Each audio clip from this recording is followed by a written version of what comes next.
Olá, amigos telespectadores, amigas telespectadoras do programa Joaquim Alessi, caros internautas que nos assistem pelas redes sociais. Começa a edição desta terça-feira, 21 de maio de 2019, e hoje eu tenho a honra e a satisfação de receber ao vivo, nos estúdios do jornal ABC Repórter, da TV Grande ABC, o presidente do Sindicato dos Metalúrgicos de São Caetano do Sul, Aparecido Inácio da Silva Ossidão, porque na próxima terça e quarta-feira, 28 e 29, vai haver eleição para a renovação da diretoria. Tá certo que é chapa única, não tem oposição inscrita, mas é um momento de reflexão para a categoria. Primeiro, Sidão, muito obrigado por aceitar o convite de comparecer ao programa. Eu que agradeço, Joaquim, a mais uma oportunidade de poder estar aqui, esse brilhante programa apresentado por você, que tem realmente trazido aos telespectadores informações coerentes e todas elas imparciais, que é o fundamental do bom jornalismo. Legal. E o que os metalúrgicos de São Caetano do Sul podem esperar desse processo de eleição dia 28 e 29?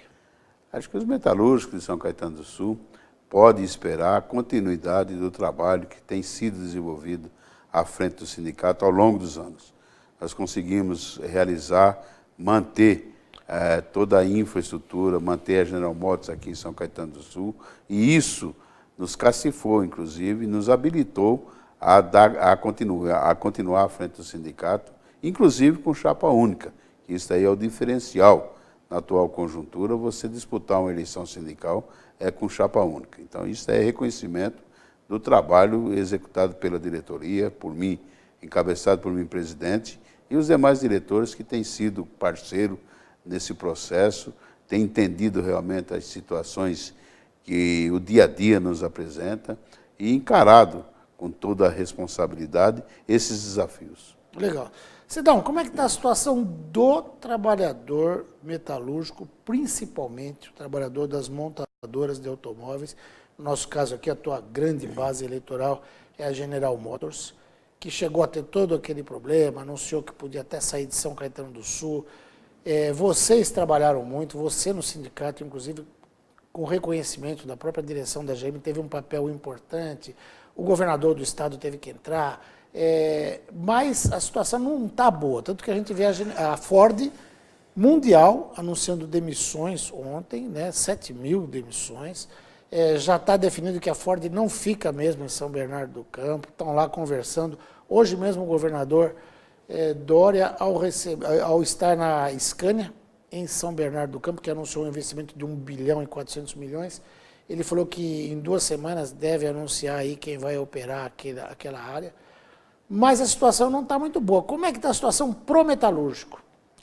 A situação para o metalúrgico na atual conjuntura, já que não é muito confortável, até porque a indústria automobilística passa por um processo de renovação. A indústria automobilística passa por um processo de reestruturação, passa por um processo de novas tecnologias, a questão da modernidade dos veículos, a implantação de novas tecnologias no veículo tem dado esse upgrade em determinadas situações. Então, a indústria automobilística tem que realmente, talvez, acompanhar esse desenvolvimento, e é o que está acontecendo. Vai procurar investir em veículos que tenham novas tecnologias, parte elétrica e praticamente desenvolvimento tecnológico em veículos. Hoje, um veículo mecânico praticamente é inaceitável no mercado. Então, a indústria automobilística está passando por uma situação complicadíssima. Haja vista o que o presidente da própria GM anunciou recentemente, que para fechar a planta aqui em São Caetano do Sul, a planta aqui no Brasil, as plantas aqui no Brasil, era o custo de 1 bilhão. E para continuar é 3 bi. Então a gente procura, fala, onde está o porquê? Então, o porquê você investir, ter que pagar 3 bi para continuar, se gastava 1 bi para fechar? É porque o Brasil ainda existe, na minha percepção e na minha concepção, existe um nicho de mercado muito grande. Ainda nós temos aí a possibilidade de crescer de um veículo para 5.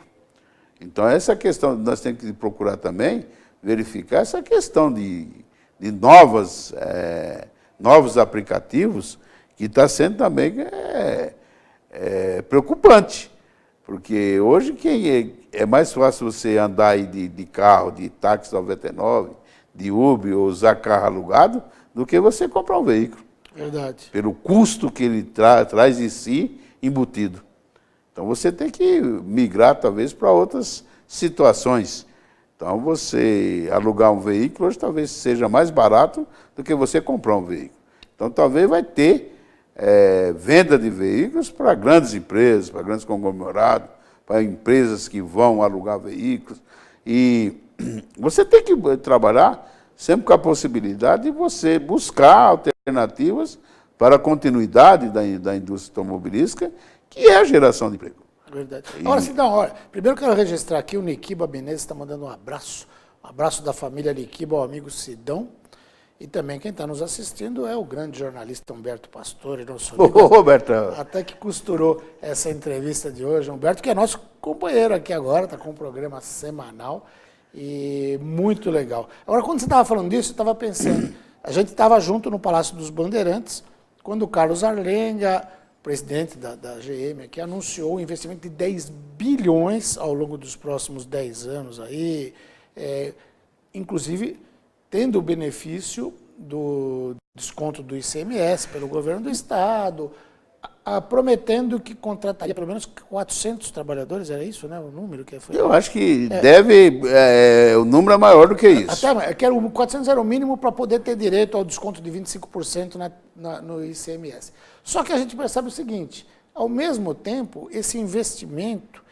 e é um investimento basicamente em tecnologia, ele vai na contramão da geração de emprego, porque a tecnologia cada vez exige menos mão de obra, né? A gente tem uma empresa aqui do lado da GM, que veio da Moca, agora está instalada aqui, que produz robôs.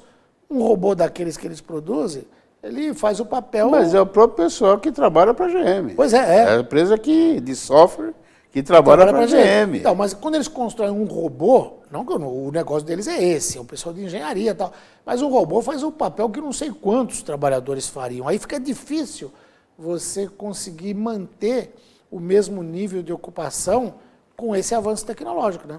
Não, você tem razão quando você diz no produto final. Mas a partir do momento que você migra para novas tecnologias, nova modernização, você gera emprego na cadeia. Na cadeia. É na cadeia. Você não tem a geração do emprego no produto final, na indústria automobilística. Mas, proporcionalmente, você diminui a quantidade de emprego, mas gera empregos na cadeia. Então, isso aí você tem que levar em consideração também. Quando você diz que o governo deu isenção, diminuiu o ICMS, não é positivo isso aí. Não é realidade. O que o governo fez foi uma moeda de troca, foi pagar o que ela deve para a indústria automobilística. Então, ele adotou um novo sistema de quem fizesse investimento teria uma premiação na redução do ICMS. Mas o que a General Motors conseguiu agora e outras empresas conseguiram foi com que o governo liberasse a verba que estava retida no Estado, para que ela pudesse se manter. Ela tem milhões e milhões de reais de ICMS que é retido, que é direito dela, e o governo não estava liberando. Então, esse foi o grande passo isso do o governador governo. não fala, isso aí né? não fala. Então, tem aquele velho, isso você não fala, né? Então, o Fábio Botatini, sabe quem é o Fábio Botatini? Ele assina como Favela. é o Fábio Favela. Ele é o fala Favela. a GM só está em São Caetano do Sul graças a você por sua capacidade de negociar com a direção da empresa. Os trabalhadores estão cientes e gratos por isso. Ele é trabalhador da GM? É trabalhador da GM. Então, mas isso aí, Fábio, é verdade. E eu sozinho também não construo, não vou construir, não vou chegar a objetivo nenhum. Se não fossem os trabalhadores que tivessem entendido também aquela proposta que o sindicato levou, os diretores do sindicato também encamparam a nossa proposta, entenderam aquela posição. Eu fui feliz, eu diria assim, de saber se posicionar e saber conduzir esses trabalhos. Mas vocês, os trabalhadores, os trabalhadores e os diretores sindicatos tiveram uma parcela importante porque entenderam a real situação e nos deram aval para que a gente pudesse firmar aquele acordo em fevereiro de 2017. Porque não é fácil, não, você levar uma proposta que, num primeiro momento, na análise mais fria, o trabalhador fala, pô, mas não vou ganhar tanto quanto eu poderia ganhar. Precisa ter sensibilidade para poder conduzir uma assembleia numa discussão como essa, né? Não resta dúvida. Eu tive várias críticas, vários posicionamentos de diretores, de próprios diretores, trucando e apostando e desafiando que a General Motors jamais sairia de São Caetano do Sul. Aí eu fiz com que eles entendessem que ali não era blefe, ali era uma realidade. Inclusive a empresa já tinha ganho o terreno, já tinha toda a infraestrutura programada e a empresa ia mudar mesmo. Ia para onde? Posso até falar, ela já tinha ganho o terreno em Teófilo Otoni. Teófilo Otoni. Teófilo Otoni, em Minas Gerais. Ia passar a ferrovia da empresa lá de minério, ia passar dentro do terreno, ia facilitar enormemente, da Vale do Rio Doce. Ia passar dentro do terreno da General Motors, ia facilitar a vida da empresa tranquilamente. Já o governador já tinha ido em Teófilo Otoni para expandir o aeroporto. Tudo isso já estava amplamente discutido.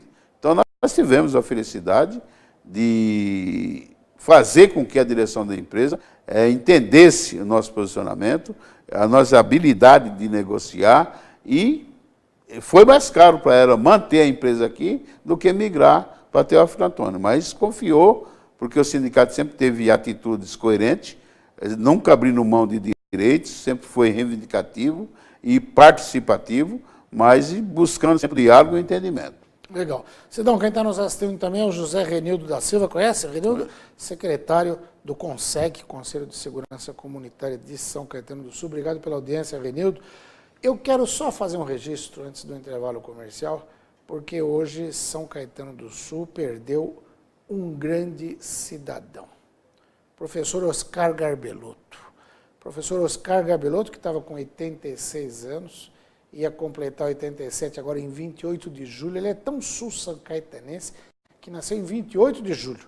Quando ele nasceu, São Caetano nem existia ainda, né? Porque ele nasceu em 1932, mas ele, ao lado do seu pai, o Arthur, já com 15 anos de idade, participou do movimento autonomista.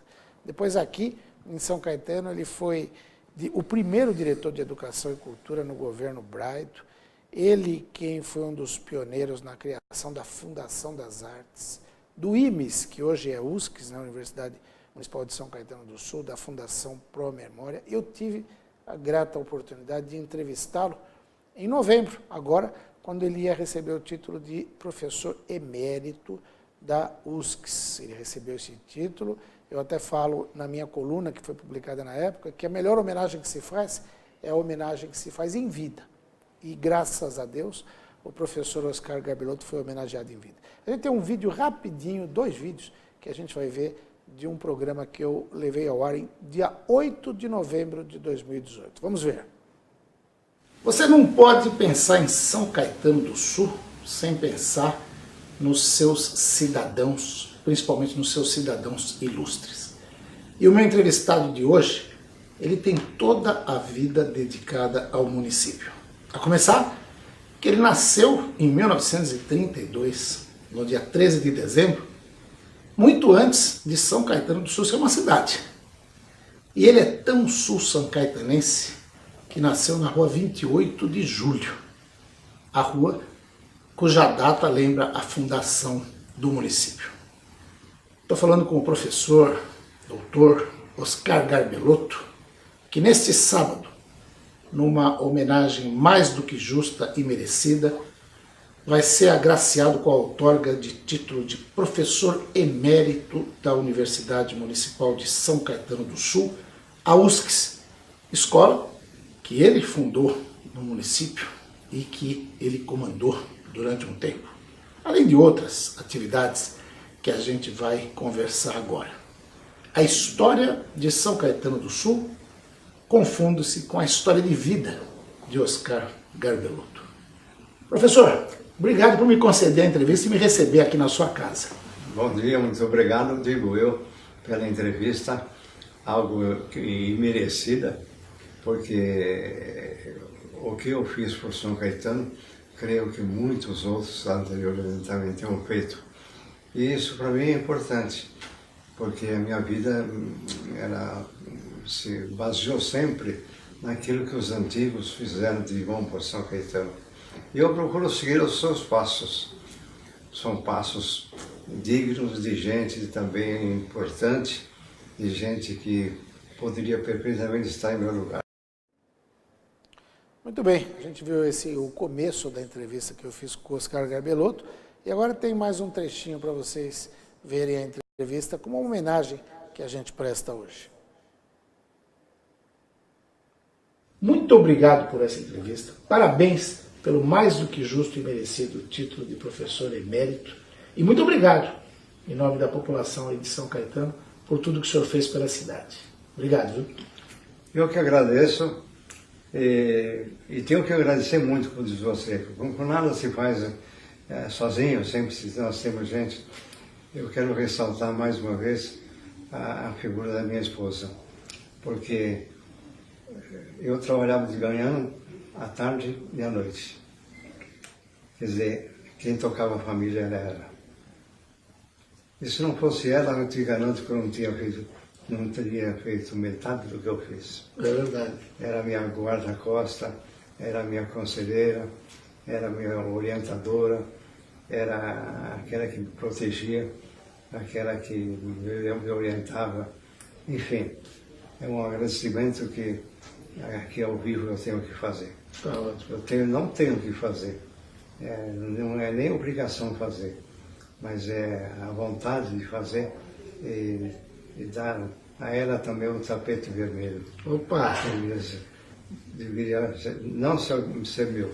Nessa ocasião, eu dividiria o tapete em dois, um para ela, um para mim.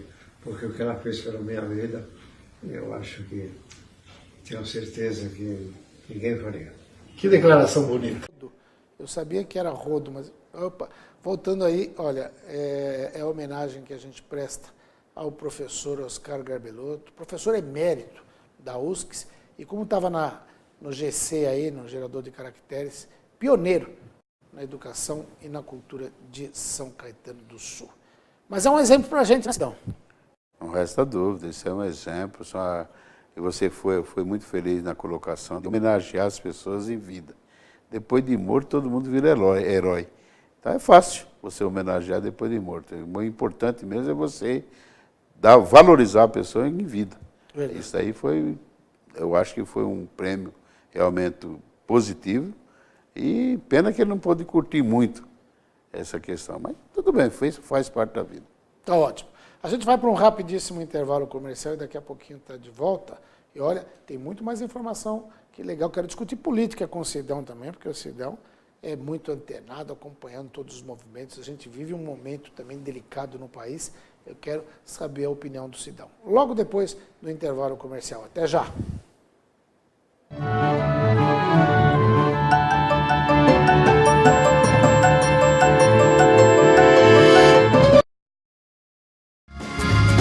Viaje mais! Prepare-se para conhecer os mais belos lugares do planeta, de segunda a domingo em 2 horários, às 13h30 e à meia-noite, na rede NGT Canal 48 Digital e na TV Grande ABC Canal 3 NET. Agora você tem um encontro marcado com Walter Esteban no programa Viaje Mais.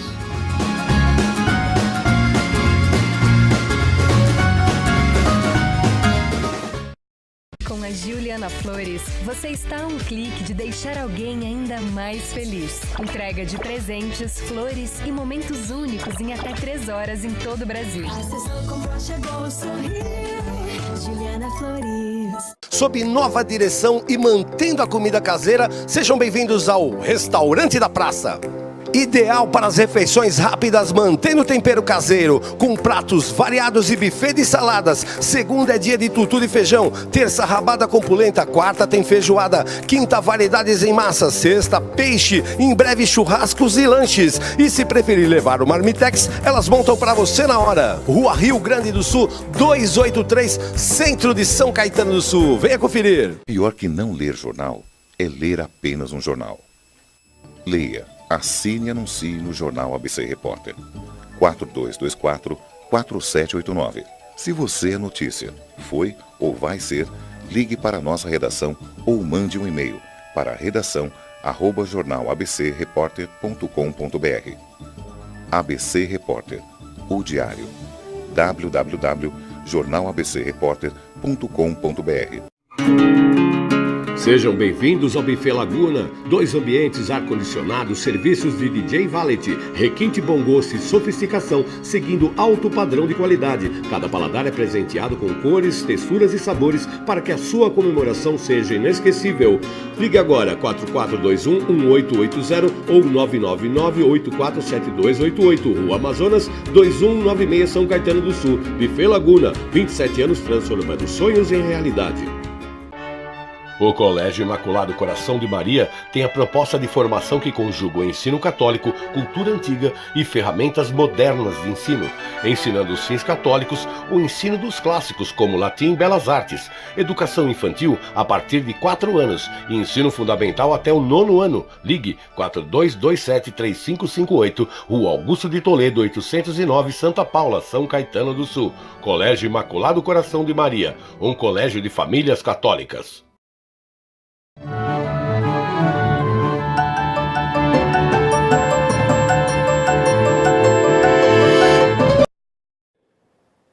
Muito bem, a gente está de volta aqui para o segundo bloco, e antes de eu retomar a entrevista com o Sidão, eu quero... É a primeira televisão que faz propaganda de outra, mas o assunto é bom, interessa para a região e a gente tem que falar. Meu amigo Milton Bigucci, presidente da construtora M. Bigucci, vai estar hoje, a partir das 21h15, no Jornal da Cultura, da TV Cultura, que, aliás, é um jornal que eu recomendo, um jornal muito bom, sempre tem 2 debatedores ali, com posições... então a foto gravada aqui na matéria com a Luísa Moraes, que é uma grande jornalista. Lógico que ele não vai estar na mesa de debate, mas o Milton Bigucci vai estar falando, vai ser um dos entrevistados que vai falar sobre como tirar o Brasil da estagnação. E olha, ele é um empresário há mais de 50 anos que conhece bastante. Então vale a pena conferir essa entrevista na TV Cultura a partir das 21h15. E tirar o Brasil da estagnação não é fácil não, né, Sidão? Claro que não. Nós temos aí o exemplo do presidente que foi eleito com a proposta aí de revolucionar o país, mas não sabia o tamanho do buraco que ele estava se metendo e não sabia como fazer. Eu acho que você chutar como resolver é a coisa mais simples. Sair atirando para todo quanto é lado é a coisa mais simples. Só que o governo não tinha um plano de trabalho, o governo que foi eleito aí não tem um plano de trabalho, não tinha uma plataforma de trabalho.